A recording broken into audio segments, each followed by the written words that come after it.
Boa noite. Estamos no segundo capítulo da nossa nova série, Desistindo da Religião.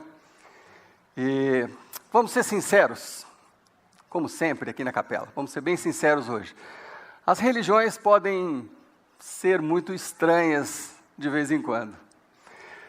Na semana passada eu coloquei uma foto aí para vocês, a gente não vai colocá-la de novo, mas do hindu que, acreditando que está fazendo a vontade de Deus, ele está há 28 anos com a mão nessa posição. Assim. Ele não pode baixar a mão, é um voto que ele fez. Não sei nem por que não foi assim, né? Ficava mais legal. Mas é assim, faz 28 anos que o sujeito está assim, a mão dele já está preta, já está gangrenando, sei lá, já está perdendo a mão, mas ele não pode abaixar a mão porque ele fez um voto com Deus que ele ia segurar a mão daquele jeito. Não me pergunte por quê. E quando eu estava fazendo essa pesquisa, tinha coisas ainda muito mais esquisitas.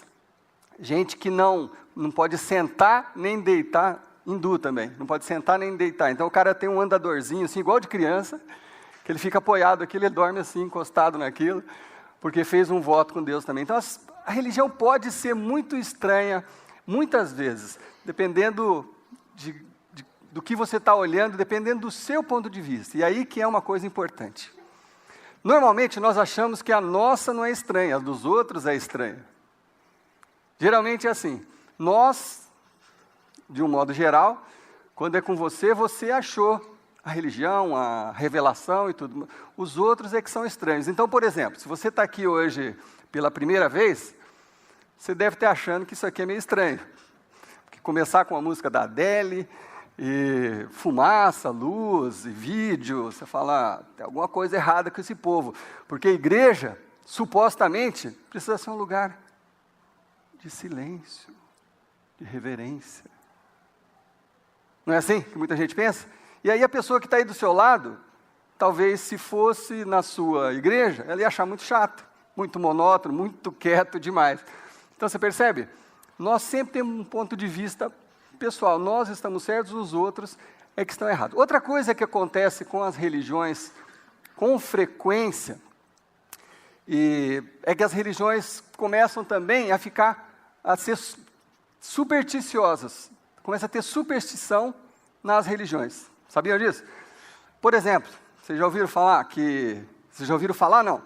pessoas que vão orar e que estão de boné, aí a pessoa tira o boné e faz assim para orar. Da onde que a pessoa tirou aquilo? Da onde que foi? É uma superstição. Ou então, Bíblia, né? Você tem a Bíblia lá na sua casa, não pode colocar nada em cima da Bíblia, porque pode acontecer alguma coisa, né? Você não coloca nada, você coloca as coisas todas embaixo da Bíblia, porque se colocar em cima... Isso é uma superstição de religião, né? E as religiões podem ser supersticiosas também. As religiões podem se tornar legalistas. Eu estou falando religiões de um modo geral.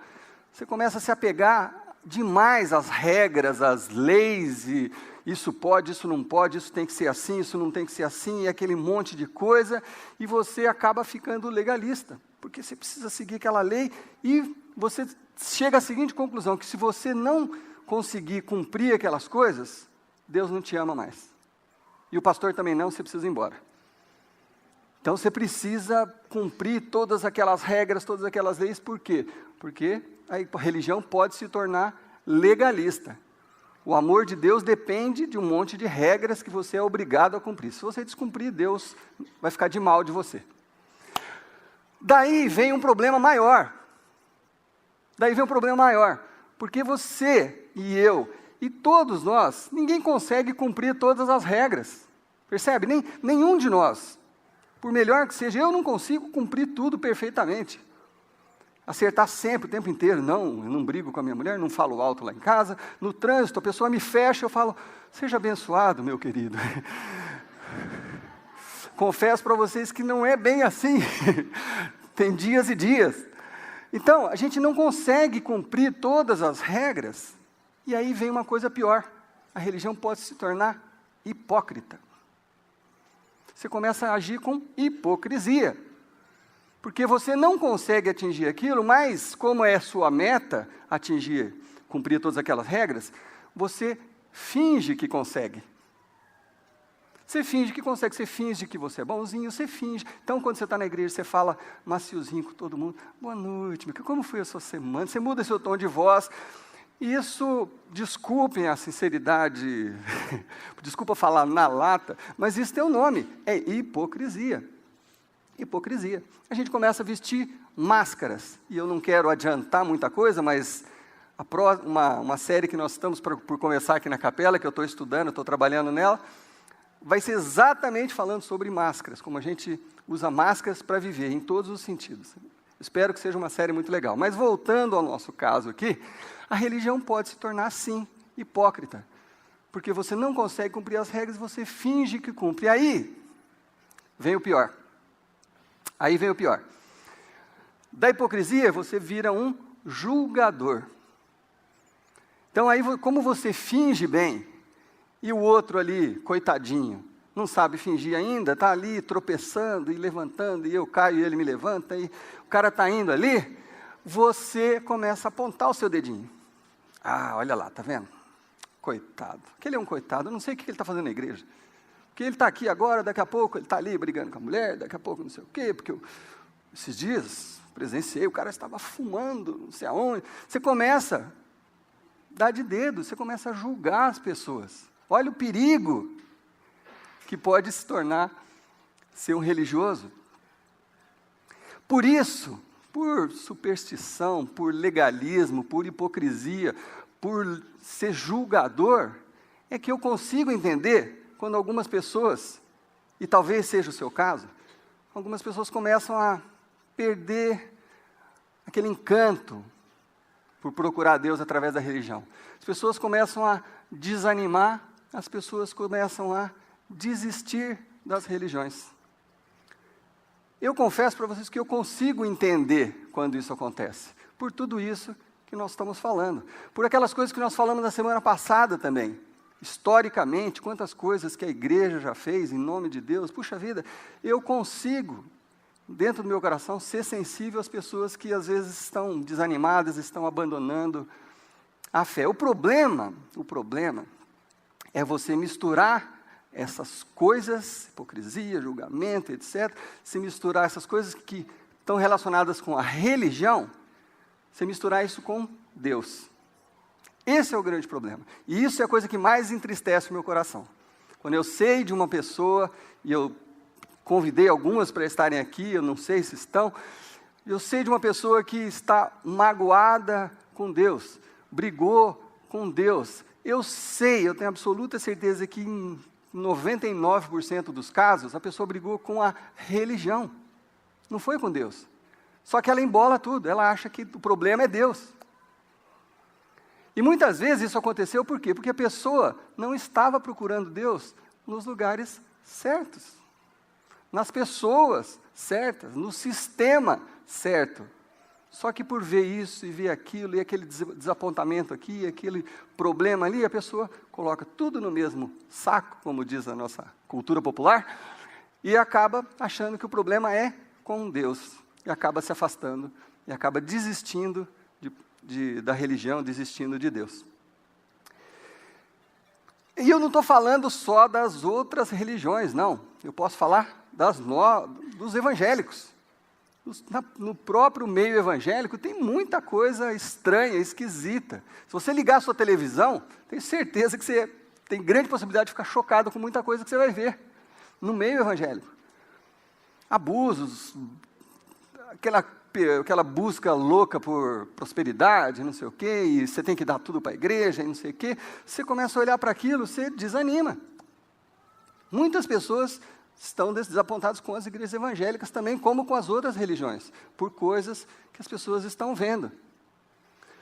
E isso acontece o tempo todo, porque você olha para a televisão, aí o evangélico ele se veste de um jeito diferente, o evangélico ele fala de um jeito diferente, vocês já perceberam? O evangélico tradicional ele tem um linguajar próprio, né? Muitas vezes uma pessoa na minha posição começa a falar, saúdo os irmãos com a graça e a paz do Senhor, estamos aqui para louvar o leão de Judá, o rei da tribo de Davi. O cara que não sabe nada disso fala, que língua que esse rapaz está falando? Que idioma que é esse? Eu não sei nada do que ele está falando. Ele é o alfa, é o ômega, eu não sei o quê.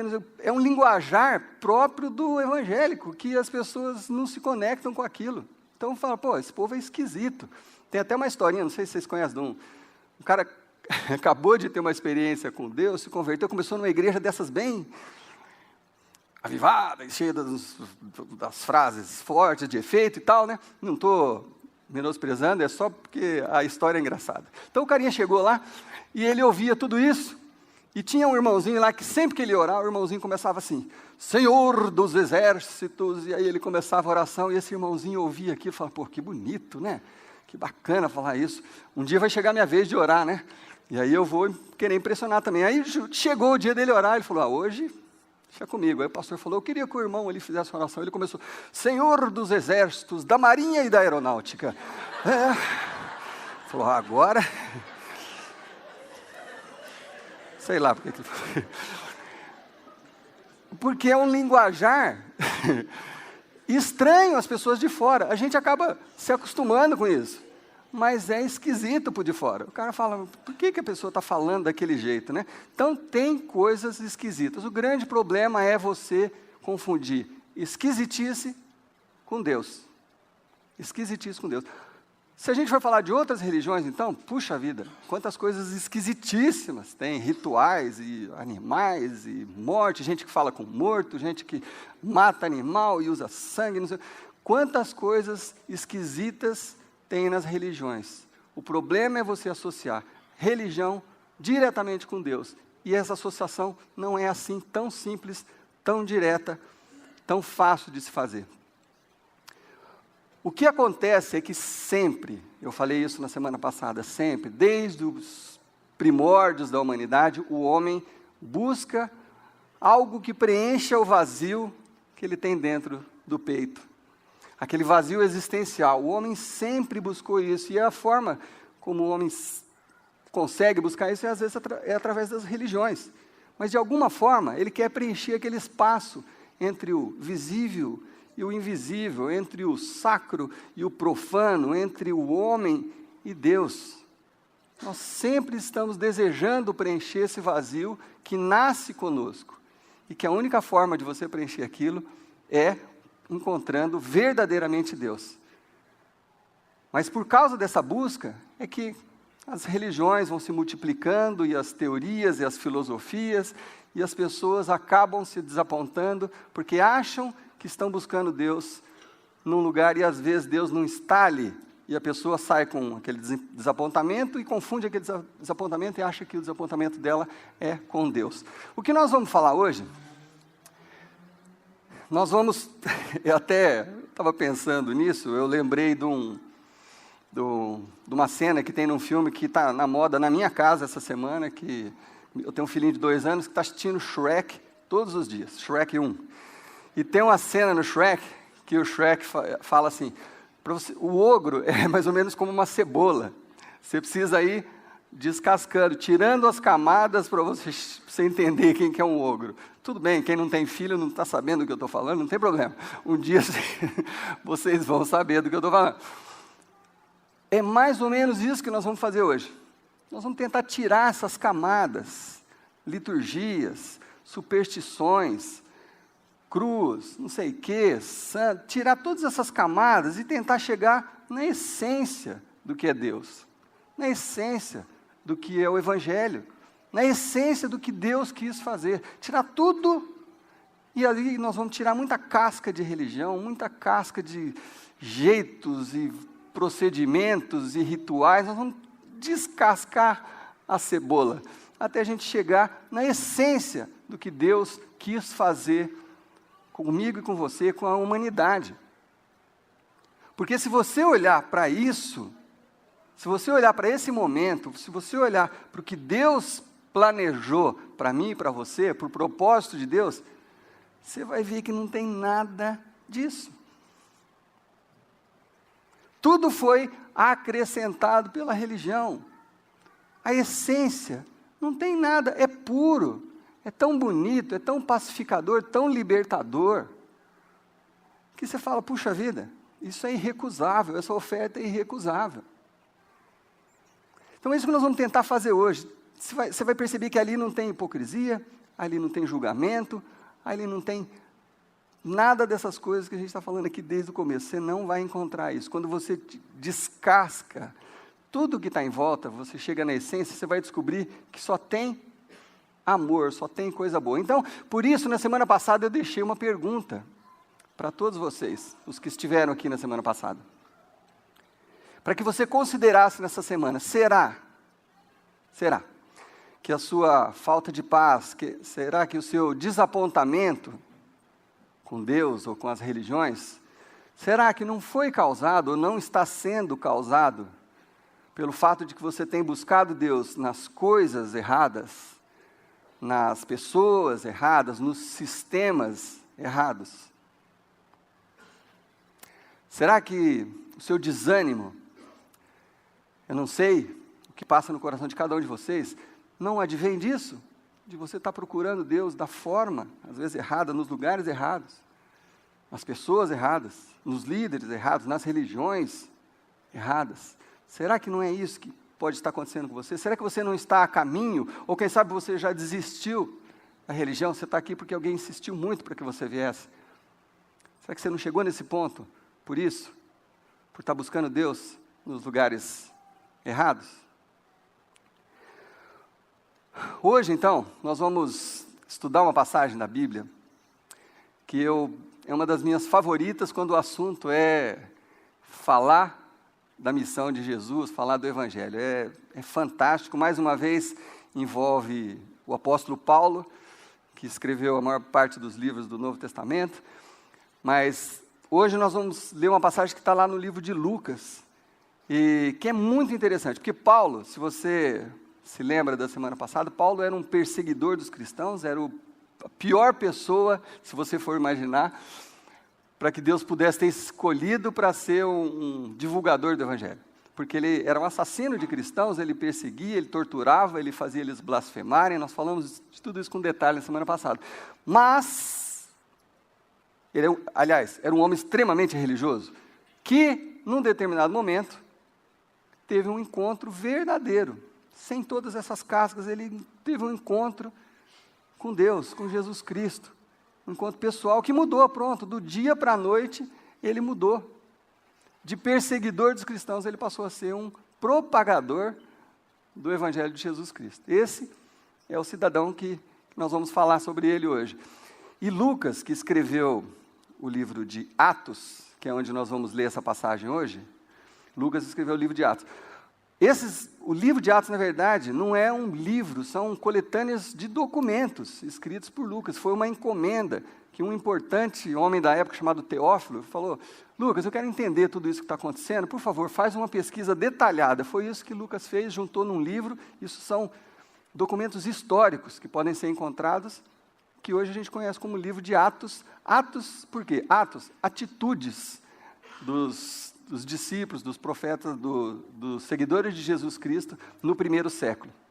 Bom, em uma das suas viagens, porque Paulo resolveu o seguinte, que ele não ia só divulgar o Evangelho ali na região dele, que ele ia viajar pelo mundo, que ele queria que esse Evangelho, que essa palavra de Jesus Cristo, chegasse em todo o mundo, pelo menos possível naquela época. Então ele começou a viajar para anunciar essa mensagem. E aqui, nesse episódio em específico, ele está na Grécia, em Atenas. A Grécia é o berço da filosofia, né? Então, lá, naquele lugar, está Paulo com um discurso completamente esquisito. Imagina, berço da filosofia, todos aqueles filósofos intelectuais e tal, estudiosos.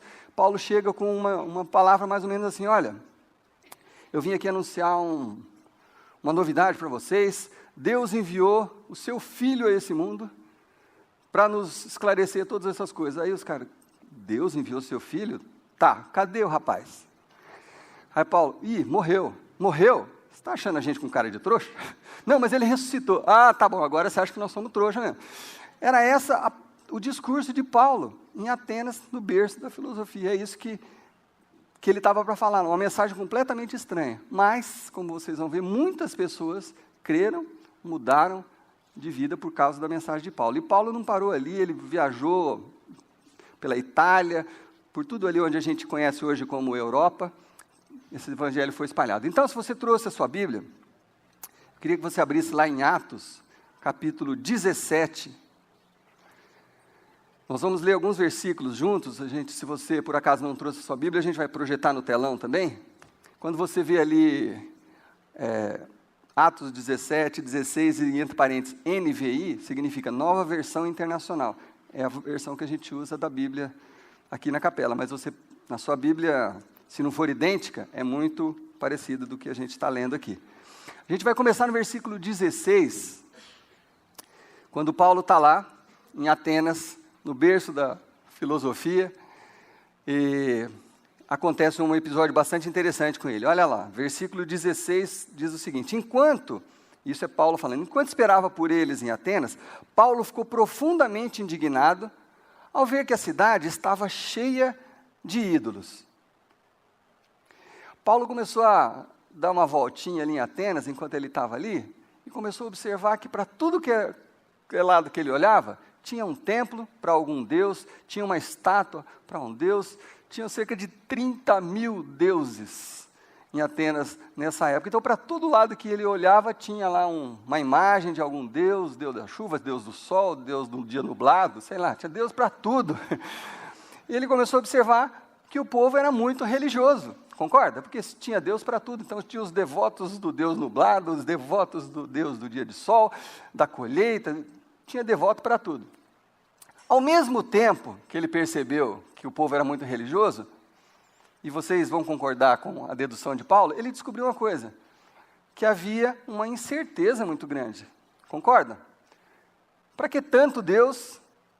Será que um não é suficiente? Será que um não resolve o problema? Então, se eles tinham tantos deuses, é porque eles não tinham certeza de nenhum. Concorda? Era tanta religião, tanta dispersão, que eles não tinham nenhuma certeza. Eles estavam buscando um relacionamento com Deus, buscando conhecer Deus, mas davam tiro para tudo que é lado, porque eles não tinham nenhuma certeza. Por isso, Paulo, discutia na sinagoga com os judeus e com os gregos tementes a Deus, bem como na praça principal, todos os dias com aqueles que por ali se encontravam. Então, Paulo estava anunciando o Evangelho de Jesus, tudo que é lado. Ele ia na sinagoga, ele anunciava, ele falava com os filósofos, ele estava na praça principal da cidade, contando essa mensagem, falando essa mensagem para as pessoas. É isso que ele estava fazendo em Atenas. Versículo 18. Alguns filósofos epicureus e estoicos, os epicureus eram os filósofos que acreditavam, era uma linha da filosofia que acreditava que tudo era obra do acaso, como a gente tem hoje também as linhas filosóficas, Eles acreditavam que não existe um Deus, que era tudo acaso mesmo, que a questão era a seguinte: vamos ter prazer, vamos viver a vida, vamos nos esbanjar, porque é tudo obra do acaso mesmo, quando morrer acabou, c'est fini, acabou tudo, então vamos viver a vida intensamente. Essa era a pregação dos epicureus. Já os estoicos, eles criam numa divindade, mas eles acreditavam também que todo mundo tinha um karma. Você vivia e morria, você já estava com a sua história pronta quando você nascia. Mas eram filósofos. E Paulo estava ali e começaram a discutir com ele. Então, alguns filósofos epicureus e estoicos começaram a discutir com ele. Olha só que interessante. Está ali Paulo, no meio da nata da filosofia grega, falando dessa mensagem de Jesus Cristo. E Paulo está chegando com uma nova ideia, uma novidade, algo que eles não conheciam, que eles nunca tinham ouvido falar. Paulo estava falando de um filho de Deus. Paulo estava falando de que Deus quis sim se relacionar com os homens. Deus quer sim se relacionar com os homens. Por isso, ele enviou o seu filho para viver entre nós. E esse seu filho viveu, cresceu, conviveu com um monte de gente, foi filho, foi amigo, foi mestre, fez milagres, fez uma série de coisas. Depois anunciou que ia morrer, morreu numa cruz e ressuscitou. Paulo estava falando disso. E aí Paulo acrescentava sempre uma coisa seguinte: gente, se vocês tiverem alguma dúvida, vamos terminar essa reunião aqui, vamos pegar um barquinho, vamos para lá, vamos andar um pouco, vamos chegar em Jerusalém, está todo mundo lá, todo mundo que conheceu ele. Vocês vão ter o prazer de conversar com essas pessoas e esclarecer. Pessoas que viram Jesus ressuscitado. Vamos lá junto. É um fato histórico, algo que aconteceu. É assim que Paulo estava pregando. Mas alguns, obviamente, perguntavam, o que está tentando dizer esse tagarela? Inclusive, quero fazer um outro pedido de desculpa. Se algum dia, algum de vocês foi machucado, ofendido, desapontado dentro de uma igreja evangélica, seja ela qual for, em nome dos evangélicos eu peço desculpa para vocês. Porque nunca foi esse o plano. Deus nunca quis que isso acontecesse. E eu sei que muitas pessoas, talvez algumas que estejam aqui, talvez algumas que vão assistir isso aqui depois num vídeo, estão magoadas, decepcionadas por coisas que aconteceram às vezes dentro de uma igreja evangélica que devia estar pregando esse evangelho de Jesus Cristo. Então eu peço desculpas para vocês pela segunda vez hoje. E vamos continuar. Voltando. Algumas pessoas perguntavam, o que está tentando dizer esse tagarela? Quer dizer, que história é essa? Que conversa é essa que esse apóstolo Paulo está falando aqui? Porque eles não tinham paralelo, não tinha nenhuma ligação com aquilo que ele estava falando. Não tinha paralelo na história, na poesia, em nada do que eles conheciam. Para eles era uma coisa completamente nova. Outros diziam, parece que ele está anunciando deuses estrangeiros. Quer dizer, alguns achavam assim, ele está acrescentando mais um deus. Nós já temos 30 mil, 32 mil, então 32.001. Alguns achavam que ele estava trazendo mais um deus para a lista deles. Pois Paulo estava pregando as boas novas a respeito de Jesus e da ressurreição. E como eu disse, isso era ousado demais. Vocês conseguem imaginar? Vocês conseguem imaginar? Na época, não sei se vocês sabem, mas não tinha internet, não tinha Jornal Nacional, não tinha o Bonner, não tinha nascido ainda, só tinha a Hebe, mas no programa... Vem aqui, eu não consigo segurar. Desculpa, Hebe. Não tinha uma comunicação como nós temos hoje. Então, como é que aquele povo na Grécia ia ficar sabendo da história de Jesus Cristo? Como é que eles iam saber disso? Como é que eles iam saber que teve um homem que era Jesus, que curou um monte de eles? Mal chegava um anúncio, alguma notícia, mas, puxa vida, era muito difícil. Então, a mensagem de Paulo era muito ousada, era muito diferente de tudo que eles conheciam. Puxa vida, veio um homem enviado de Deus, curou pessoas, aleijados saíram andando, cegos de nascença, 50 anos, 40 e tantos anos cego, o cara passou a enxergar, mortos, estavam mortos e voltaram a viver, um cara estava morto fazia 4 dias, era uma história muito louca para eles, muito diferente, muito ousada. Só que a grande diferença do que Paulo estava anunciando e de tudo que eles conheciam, é que Paulo estava falando de um fato. Paulo estava falando de um acontecimento, uma coisa recente, da geração deles. Ele não estava falando de mais uma nova filosofia. Descobrimos uma outra forma de pensar. Não. O evangelho é muito simples. Paulo estava falando de um fato, uma coisa que aconteceu, facilmente comprovável. Vamos sair daqui, vamos lá, vamos conversar com as pessoas. Aconteceu na geração de vocês, as pessoas ainda estão lá. Você vai encontrar lá os discípulos que andaram 3 anos com Jesus. Você vai poder ouvir das pessoas, o ceguinho que foi curado está lá ainda. Vamos lá, conversa com ele. As pessoas, mais de 500 pessoas, viram Jesus depois que ele ressuscitou. Não foram 1, 2, os 12 discípulos, não. Mais de 500 pessoas viram Jesus. Jesus tinha morrido, foi sepultado, e aí daqui a pouco estava andando no meio das pessoas, e 500 pessoas podiam testemunhar sobre isso. Quer dizer, era muito diferente o que eles estavam falando. Aí, o que eles fizeram? Pegaram Paulo, então levaram a uma reunião no Areópago, onde lhe perguntaram, podemos saber que novo ensino é esse que você está anunciando? O Areópago era uma corte, onde eles levavam as pessoas que estavam anunciando alguma novidade, para ouvir aquela pessoa e para saber se ela podia anunciar para o povo. Levaram Paulo para lá. Você está nos apresentando algumas ideias estranhas, e queremos saber o que elas significam.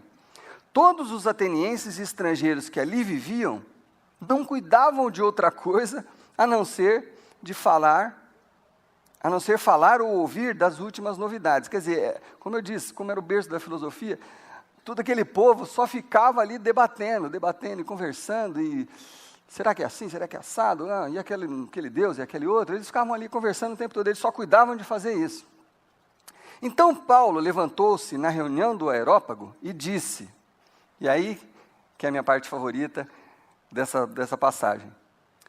Paulo é muito cavalheiro, muito inteligente na fala dele. Ele fala o seguinte: atenienses, vejo que em todos os aspectos vocês são muito religiosos. Ele começa elogiando o pessoal. Puxa, que bacana, vocês são pessoas muito religiosas, porque para todo lugar que eu olho, tem uma estátua, tem um ídolo, tem um templo. Parabéns, vocês são pessoas muito religiosas.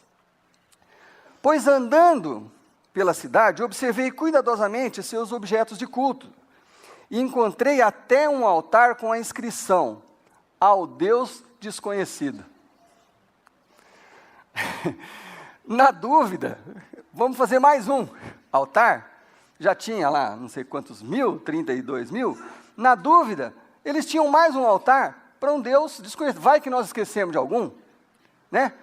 Tem o da chuva, tem o do sol, do nublado, mas tem aquele dia que chove, depois faz sol, sei lá. Vai que nós esquecemos de um, então vamos fazer mais um altar ao Deus desconhecido. E aí, como eu digo, mostra mais uma vez a incerteza que eles viviam. Eles não tinham certeza de nada, porque senão não precisava daquele altar. Então tinha mais um altar para aquele que eles não conhecem, não conheciam.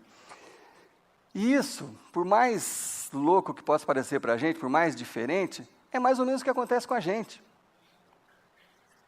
É o que acontece com a nossa cultura brasileira. Nós temos altares para tudo quanto é lado. É verdade. Às vezes a pessoa frequenta uma igreja evangélica, está aqui no domingo, aí na quarta-feira vai lá não sei aonde receber uma oração não sei do que, depois vai na onde benzer, porque vai aqui, não sei o quê, depois... É assim que acontece, ou então vai até em lugares piores, sei lá, às vezes acontece isso. Por quê? Porque você quer cercar para tudo que é lado. Você quer cercar para tudo que é lado. Às vezes é isso que acontece com a gente. Às vezes a pessoa vive numa religião, é seguidor de uma religião completamente diferente dos evangélicos. Mas chega no Natal, ela fala, hoje eu vou ter que ir na igreja, porque vai que, né? Vai que esse pessoal está... Então aí no Natal aparece na igreja, na Páscoa aparece na igreja, não acredita, no resto do ano não acredita naquilo, mas vai que... Você vê que não é muito diferente do que acontece até hoje. E é nesse contexto que Paulo estava lá. Então, Paulo fala o seguinte, eu vim falar desse altar aqui, ó, que está vazio, que é o Deus desconhecido. Ora, o que vocês adoram, apesar de não conhecerem, é esse que eu lhes anuncio. É isso que Paulo fala para eles. Quer dizer, a novidade é esse aqui, ó, esse que vocês não estão conhecendo.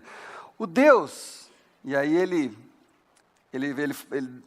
dá uma explicação tão interessante, ele começa bem amplo, assim, aí ele vai afunilando até chegar em Jesus Cristo. Sou fã do que ele fala assim, o Deus que fez o mundo e tudo o que nele há, é o Senhor do céu e da terra. E não habita em santuários feitos por mãos humanas. Lição número 1, gente. Lição número 1. Sabe aquele templo que você construiu para o seu Deus? O Deus que criou o mundo não cabe ali, aquele é muito pequeno, cara. Sabe aquela imagem que você fez? Deus é muito maior que aquilo. Deus não consegue ficar preso dentro da sua religião, ficar preso dentro da sua caixinha. Você às vezes quer empacotar, Deus é muito maior do que isso. É assim que ele começa, primeira lição.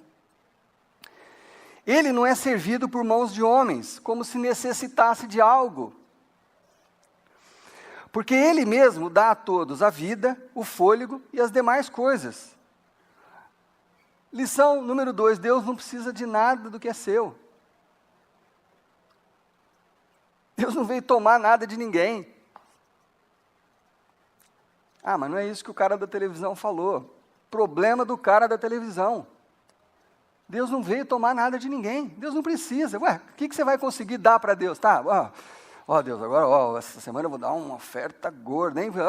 Vai refletir aí no céu o que eu vou dar. Porque o que você pode Será que Deus vai falar assim, estou precisando do seu dinheiro, estou precisando da sua casa? O que você pode dar que vai acrescentar alguma coisa ao que Deus já tem? Na verdade, é Deus que te deu tudo aquilo. O que a gente faz quando a gente oferta, quando a gente dizima, é devolver um pouco do que Deus nos dá. É Ele que dá as coisas. Então Deus não veio tirar nada de ninguém. Lição número 2. De um só, ele continua falando de Deus, ele fez todos os povos para que povoassem toda a terra, tendo determinado os tempos anteriormente estabelecidos e os lugares exatos em que deveriam habitar. Quer dizer, Deus fez tudo certo, Deus que programou tudo, e Ele sabe como as coisas devem funcionar. Esse é o Deus verdadeiro, o Deus criador do universo. Deus fez isso para quê? De novo, como nós fizemos na semana passada, qual que é o objetivo de Deus querer se comunicar com a gente? Para quê? Para que Deus quis se comunicar com a gente? Qual foi o propósito? Deus fez isso para que os homens o buscassem e talvez, tateando aqui e ali, pudessem encontrá-lo. Deus fez tudo o que fez para que nós pudéssemos encontrá-lo. Às vezes, tateando em religiões e tal, e aqui e ali, puxa, às vezes a religião é uma forma de você apalpar aqui, apalpar ali e encontrar uma hora com Deus, porque Deus só quis isso, que você o encontrasse. E o versículo acaba de uma forma interessante, embora ele não esteja longe de cada um de nós, ele está perto. Não é complicado assim como eles estão falando, é simples. Deus quer ser encontrado, essa é a grande novidade. Você está procurando Deus? Deus quer te encontrar. E é isso que Jesus veio fazer. Pois nele, nesse Deus, nós vivemos, nos movemos e existimos. Como disseram alguns poetas de vocês, também somos descendência dele. Paulo cita uma parte da crença daquele povo ali, da filosofia, que eles são descendência de Deus. Assim, visto que somos descendência de Deus, não devemos pensar que a divindade é semelhante a uma escultura de ouro, prata ou pedra, feita de arte e imaginação do homem. Gente, vamos pensar, é muito pouco, é reduzir demais Deus, você achar que Deus é aquilo ali que você fez com a sua mão, que um artista fez, de ouro, que bonito. Achar que Deus é aquilo é muito pouco. E aí ele faz uma declaração, há 2000 anos atrás, no passado, isso aqui é muito interessante, no passado, Deus não levou em conta essa ignorância. Às vezes a gente se assusta com essa palavra, né? Mas na verdade ignorante não deveria ser uma ofensa.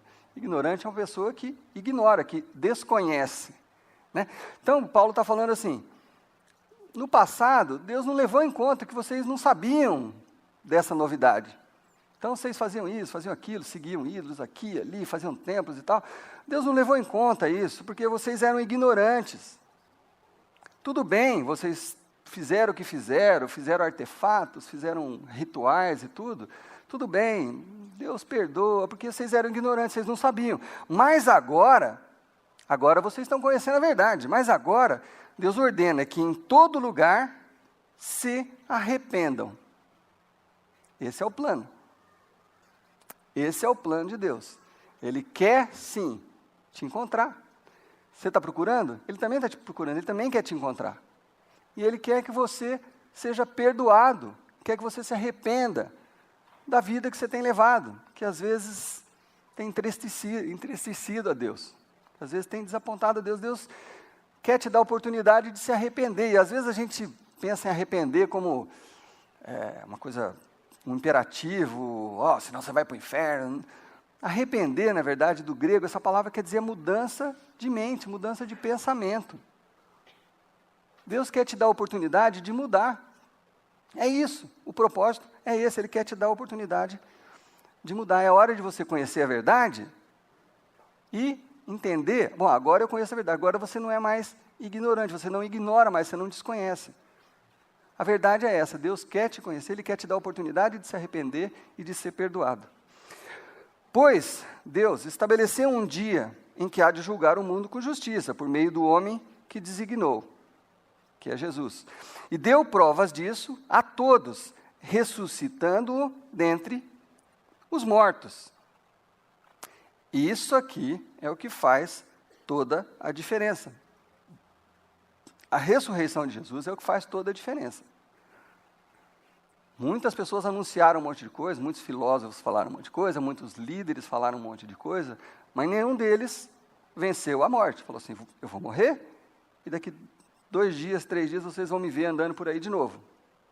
Então, isso aqui comprova tudo o que Jesus falou e anunciou. E foi isso que Deus fez. Deus mostrou quem era Deus, que Ele era Deus, e que esse era o plano dele, ressuscitando Jesus dos mortos. E, de novo, talvez nessa hora algumas pessoas falam, mas como assim ressuscitou? Falo, vamos lá ver. Quer conferir? O povo está lá, vamos lá conferir.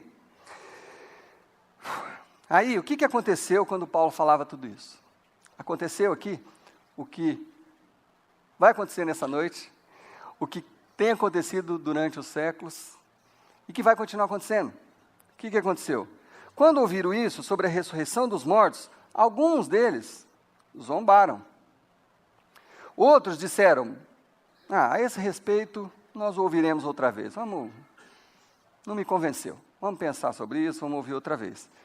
Com isso, Paulo retirou-se do meio deles. Mas alguns juntaram-se a eles e creram. Entre eles estava Dionísio, membro do Areópago, e também uma mulher chamada Dâmaris, e outros com ele. Quer dizer, alguns creram naquela verdade, passaram a seguir aquela verdade, passaram a anunciar aquele evangelho. Bom, o ponto principal de hoje é que talvez você tenha tido uma experiência ruim, inclusive com o evangelho, esse evangelho. Talvez você tenha se desapontado com algum líder, você tenha desapontado com algum padre, algum pastor, algum líder cristão te desapontou. Talvez você tenha se desapontado com as regras ou com os costumes. Talvez você tenha se desapontado com a rotina. Eu não sei o que aconteceu com você. Eu sei o que aconteceu comigo, mas eu não sei o que aconteceu com cada um de vocês. Talvez você tenha ou esteja passando por esse desapontamento. O ponto de hoje é que quando você olha para o que Deus quis com você, através de Jesus, é muito simples que você o conheça, que você se arrependa, que você passe a viver uma nova vida, a ter um relacionamento com Deus, quebrar aquela barreira que existia entre nós e Deus, preencher aquele abismo, aquele vazio que existia entre nós e Deus. Esse é o ponto do Evangelho de Jesus Cristo, é isso o que Paulo está falando aqui. É isso que Jesus veio anunciar. Tira tudo aquilo, tira todas aquelas camadas, tira, sei lá o quê, religiosidade, liturgia, santo, cruz, água abençoada, não sei o quê, tira tudo que está em volta, tira tudo em volta, vai direto. E como eu disse, o que você vai encontrar é tão libertador, tão pacífico, tão poderoso, de cair o queixo. É isso que Deus quis com você e comigo. Esse era o plano desde o começo. Não significa que tudo que você aprendeu até hoje esteja errado. Tá? Não é isso que nós estamos falando, e eu vou falar um pouco disso na semana que vem, como Jesus consegue ligar algumas coisas de algumas religiões. Nós vamos falar isso na semana que vem. Não é que tudo que você aprendeu está errado, não é isso que eu estou falando. Esquece tudo. Não é isso que nós estamos falando. Nós estamos falando que tem sim uma novidade, que foi apresentada aqui. O que você aprendeu talvez não tivesse completamente errado, só estava incompleto. Só estava incompleto. E isso é o que vem completar o plano de Deus. O envio de Jesus para que você fosse perdoado e pudesse começar um relacionamento com Deus. Esse era o plano. Foi isso que Deus... Não é uma filosofia nova, não é nem uma teologia nova. Não é um costume novo. É um fato, algo que aconteceu na história, documentado, que Deus ressuscitou Jesus para mostrar que Ele é o Senhor da vida e da morte. E Ele quer se relacionar comigo e com você. Aleluia por isso. Aleluia por isso. Eu escrevi umas notas aqui para que a gente refletisse. As religiões estão sempre perguntando: quem está certo? Quando a pergunta que você deveria responder é: quem é Jesus? Vocês conseguem entender? Porque a grande pergunta para todos, de qualquer religião, de qualquer crença, a grande pergunta para você não é quem está certo, é quem é Jesus? Se Jesus é quem Ele falou que é, está tudo respondido. Está tudo respondido. Como aconteceu aqui, uns creram, outros não creram, outros zombaram. Pode ser que você não creia, pode ser que você demore mais um tempo, pode ser que você zombe. Mas a sua pergunta deveria ser: quem é Jesus? Será que Jesus é quem Ele falou que é? Porque se Ele é quem Ele falou que é, se é o Jesus da Bíblia, está resolvido o problema das religiões. Está resolvido. Ali está a resposta que a gente tanto procura. Acabam-se as incertezas. Segunda, as religiões perguntam: qual é a verdade? Quando a melhor questão deveria ser: o que aconteceu? Porque quando você pergunta qual é a verdade, surgem N teorias, filosofias, explicações. Né? Onde está a verdade? Oh, tem aqui, tem isso, tem aquilo, porque não, porque fulano e tal. Quando você pergunta qual é a verdade, é isso que acontece. A grande pergunta é: o que aconteceu? Será que aconteceu isso que os fatos estão narrando? Investigue isso. Investigue esse Jesus. Leia documentos históricos, leia a Bíblia, investigue. Essa é a grande pergunta. Porque se você conseguir entender o que aconteceu naquele dia, na ressurreição, e no que Jesus pregou, isso muda tudo, resolve tudo, esclarece tudo. Não estou falando que todas as perguntas serão respondidas, não é isso que eu estou falando. Mas a questão da religião e do relacionamento com Deus está respondida, se você for fundo. Porque eu vou te fazer uma pergunta complicada, mas qual dos filósofos, dos líderes, dos mestres, dos líderes religiosos, qual deles foi capaz de falar o seguinte, falou: eu sou o enviado de Deus. Para provar isso para vocês, eu vou ser preso, torturado,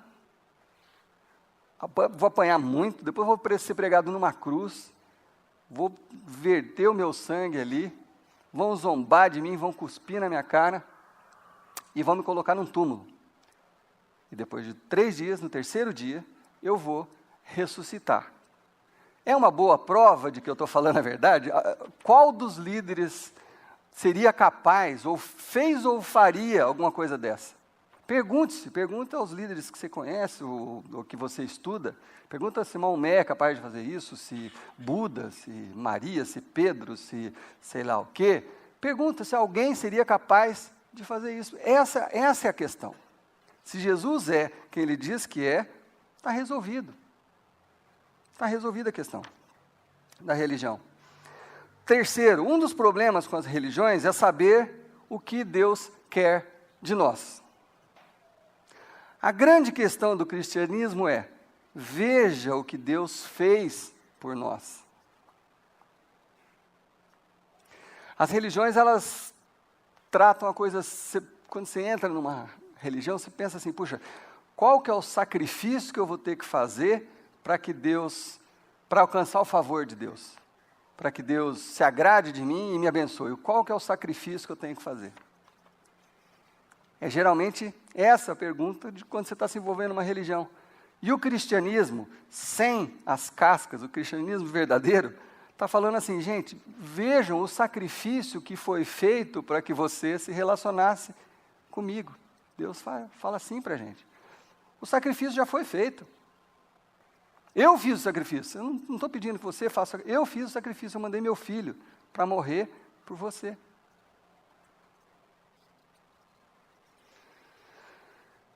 Jesus não é uma religião. Jesus é a resposta que as religiões estão procurando há séculos e séculos, há gerações e gerações. Jesus é uma resposta ao que a religião está perguntando. E Paulo não chegou ali para aquele povo, falou assim, foi de imagem em imagem, vocês estão todos errados, vocês vão não sei o quê, vocês vão para o inferno, não sei o quê. Não, Paulo falou assim, sabe de uma coisa? A pesquisa de vocês até hoje é genuína, é honrada.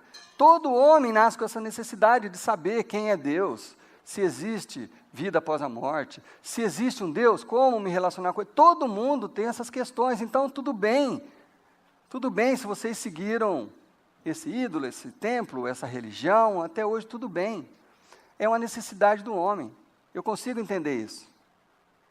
Mas isso está incompleto, e é isso que eu estou anunciando para vocês. A novidade é que algo que aconteceu recentemente mudou todo esse plano. Mudou todo esse cenário, algo que aconteceu historicamente. Isso responde todas as questões. Se você investigar Jesus e concluir que Jesus é quem ele diz que é, as questões estão resolvidas. E esse evangelho que Paulo anunciou se espalhou por toda a Europa, por toda a Grécia, por toda aquela região, chegou até nós. E foi tão significativo o que aconteceu há 2000 anos atrás, que qualquer um, do baiano ao paranaense, do chinês ao americano, qualquer um que olhar no relógio e for ver que dia que é hoje, vai saber que nós estamos no ano de 2012, porque Jesus nasceu há 2012 anos atrás, mesmo que no calendário hebraico, não sei o quê, 5.000, não sei quanto, no chinês, não sei o quê, mas todo mundo acerta o relógio por Jesus Cristo. É ou não é verdade? Mudou a história da humanidade. Foi tão sério o que aconteceu que mudou a história da humanidade. A humanidade conta os seus anos antes de Jesus Cristo e depois de Jesus Cristo. Então, a sua única coisa que você precisa investigar é se Jesus é realmente quem ele diz que é. Se fosse um profetinha, talvez ele não tivesse esse poder de dividir a história da humanidade em duas. É isso que você tem que investigar. Pega lá, você não tem o hábito de ler a Bíblia, pega o livro de João, sabe, que é fácil de entender, você vai ver o que Jesus falou, investiga, peça a Deus que te ajude nessa investigação. Aí você vai encontrar as respostas. Tem um amigo meu, um colega meu que às vezes vem aqui, até queria que ele estivesse hoje aqui, mas ele não veio. Cara muito inteligente, muito culto, professor de pós-graduação, não vou dar muita dica porque minha intenção não é revelar quem ele é. Mas ele se declara um ateu. Ele fala assim, não creio em Deus, não creio nessas coisas e tal. E é um cara muito inteligente, muito culto. Mas, de vez ou outra, ele aparece aqui para ouvir o que a gente está falando. E duas coisas aconteceram no meu relacionamento com ele nesse tempo. Uma foi quando a gente estava pregando aquela série que está ali no quadro, que a gente chamou de Deus Cover. A gente estava falando sobre o universo, sobre a descoberta de Deus através do universo. Ele estava sentado mais ou menos por ali, e eu falando aqui, eu vi eles chorando do começo ao fim da mensagem, ali. Falei, puxa vida, um homem culto, sabe tudo, mas convicto de que não existe Deus e, puxa vida, alguma coisa tocou ele, né? A segunda coisa que aconteceu foi um dia que nós tivemos uma conversa aqui, no final de um culto, e ele sempre se defendendo, não, porque eu leio muito, não sei o quê, e eu não consigo crer e tal. A gente, inclusive, tem um grupo de estudo que se reúne toda quarta-feira para a gente pesquisar, ver os erros da Bíblia, e não sei quem. Eu falei uma coisa para ele que mexeu com ele. Eu falei assim, e foi meio ousado, quem me conhece sabe que eu sou eu falo mesmo. Eu falei assim, deixa eu te fazer uma pergunta. Vocês falaram que vocês se reúnem toda quarta-feira para falar que Deus não existe? Que convicção é essa? Se vocês estão se reunindo toda semana para discutir se Deus existe ou não existe, é porque você não tem certeza. É porque com essa resposta você não preencheu o vazio na sua vida ainda. Se tivesse preenchido, você estava resolvido. Vocês concordam comigo? Se tivesse tudo certo, cheguei na conclusão. Estou em paz, não preciso ficar investigando. Mas não adianta, gente, não adianta.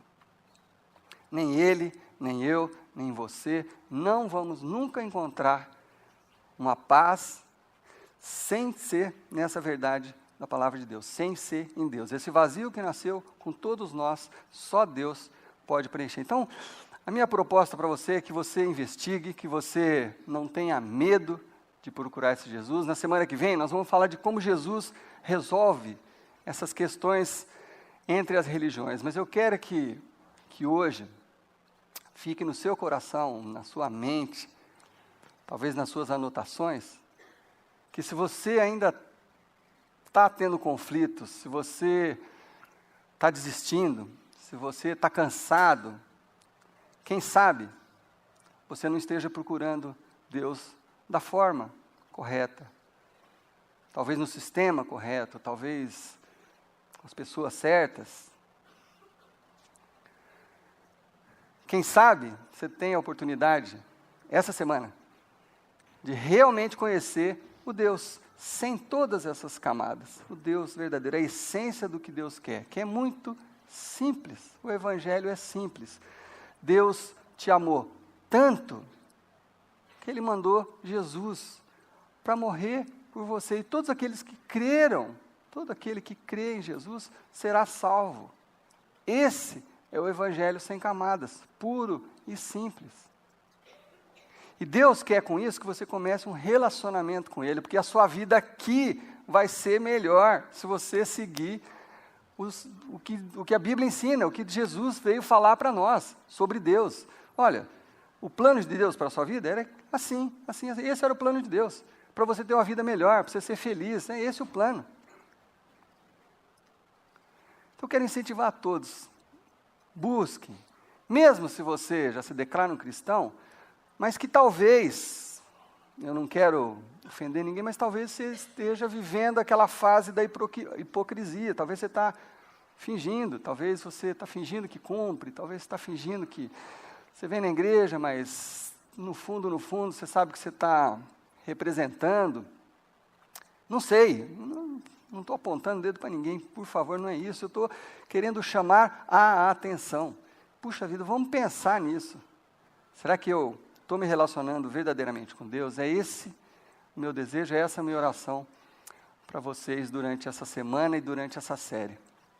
Então eu quero orar com vocês hoje, quero orar com aqueles que, quem sabe, já tenham desistido, quem sabe daqueles que estão desistindo, quem sabe daqueles que estão esfriando, ou, quem sabe você está muito aquecido, você está muito comprometido, e está muito feliz de estar ouvindo tudo isso, porque está confirmando tudo que você realmente acredita. É por você que eu quero orar agora, em nome de Jesus.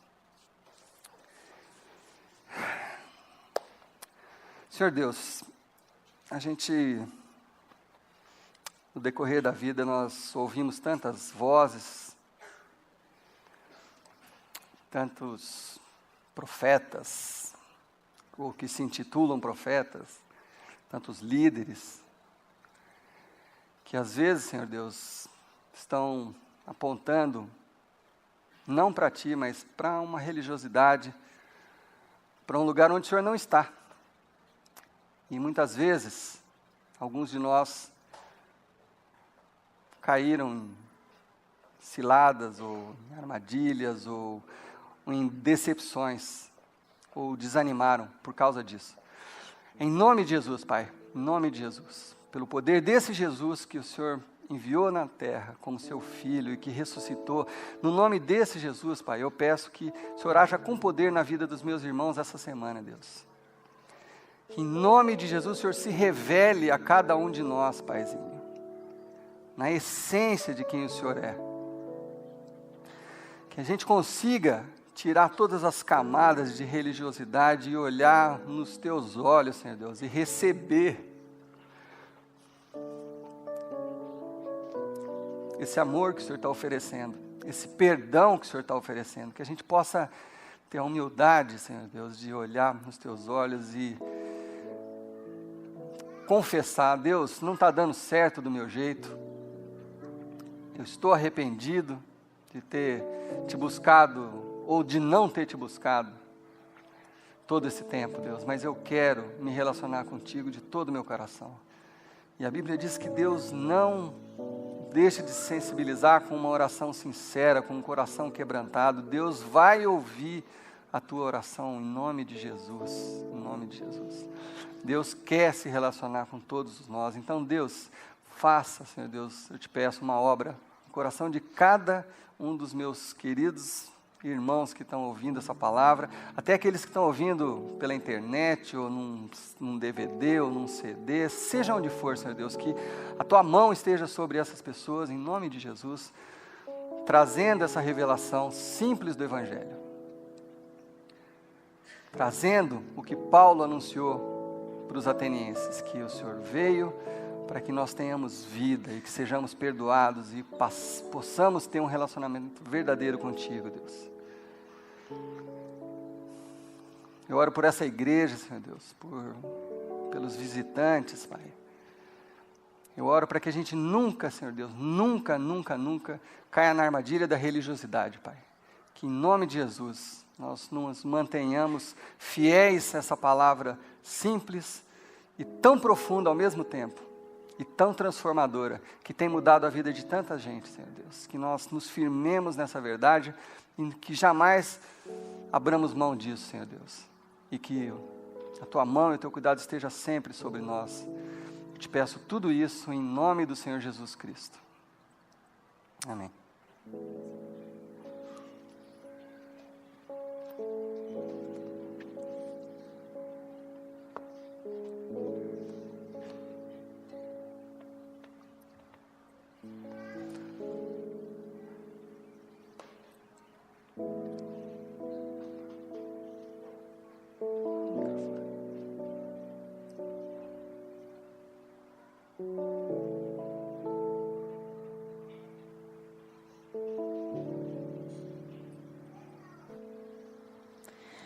Que amigo encontrei, mais chegado que um irmão. Seu toque já senti, foi o mais íntimo de todos. Jesus,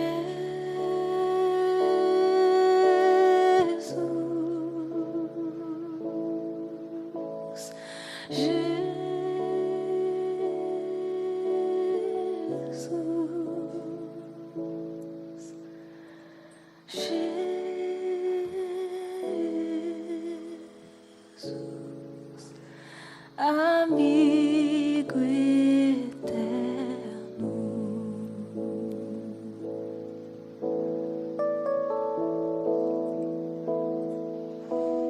que esperança encontrei,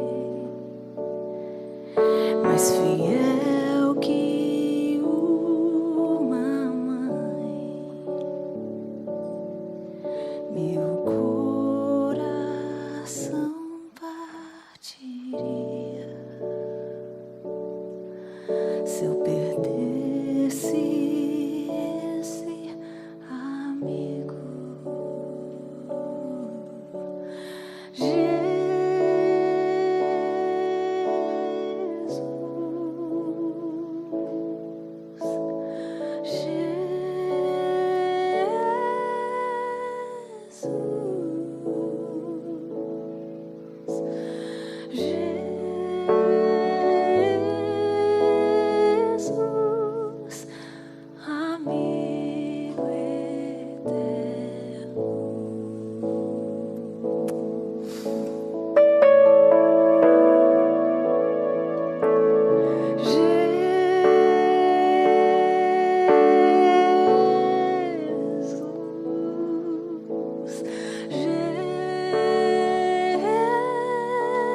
Uma boa noite a todos. Obrigado, desculpa a gente ter passado um pouquinho do horário.